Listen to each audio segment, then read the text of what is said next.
नमस्कार, देशोन्नतीमध्ये मी ऐश्वर्या शिंदे आपलं स्वागत करते। मुंबई पोलिसांच्या मुख्य नियंत्रण कक्षात फोन करून पंतप्रधान नरेंद्र मोदी यांना मारण्याचा कट रचल्याची धमकी देण्यात आली आहे। मोदी अमेरिकेला जात असलेल्या विमानात दहशतवादी बॉम्ब ठेवणार असल्याची धमकी देण्यात आली आहे। मुंबई पोलिसांनी या दूरध्वनीची गंभीर दखल घेतली असून तातडीने दूरध्वनी करणाऱ्या व्यक्तीचा शोध घेण्यात येतोय। पंतप्रधान नरेंद्र मोदी यांना मारण्याचा कट रचल्याचा दूरध्वनी मंगळवारी पोलिसांच्या मुख्य नियंत्रण कक्षाला आला। मोदी अमेरिकेला जात असलेल्या विमानात दहशतवादी बॉम्बस्फोट घडवणार आहे। ज्या दहशतवाद्याने गेल्या महिन्याभरात 6 विमान क्रॅश केले आहेत, तोच अमेरिकन दहशतवादी मोदींच्या विमानात बॉम्बस्फोट घडवणार असल्याचे अधिकाऱ्यांनी सांगितले आहे। त्या व्यक्तीचे दूरध्वनी तपासले असता त्याने आतापर्यंत 1400हून अधिक वेळा मुंबई पोलिसांना दूरध्वनी केल्याचे निदर्शनास आले। या प्रकरणाची मुंबई पोलिसांनी गंभीर दखल घेतली असून संबंधित व्यक्तीबाबत माहिती घेण्यात येत आहे। दूरध्वनी करणाऱ्याची मानसिक स्थिती ठीक नसल्याचे प्राथमिक तपासात निष्पन्न झाले आहे। गेल्या वर्षीही अफवांचे सुमारे 100 दूरध्वनी मुंबई पोलिसांना आले होते।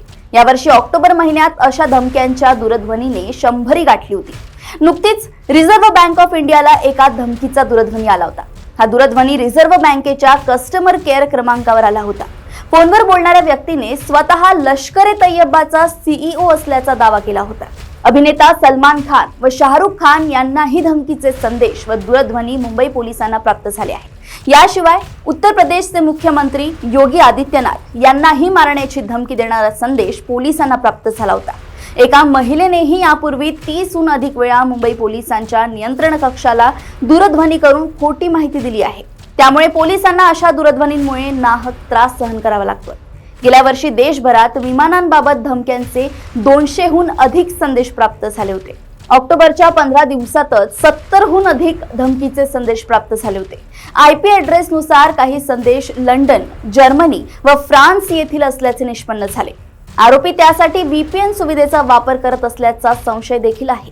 तंत्रज्ञानाचा वापर करणे चांगले आहे, पण असा दुरुपयोग करून सगळ्यांना त्रासात टाकणे हे चुकीचेच आहे। अशा लोकांवर कारवाई होणे अत्यावश्यक आहे।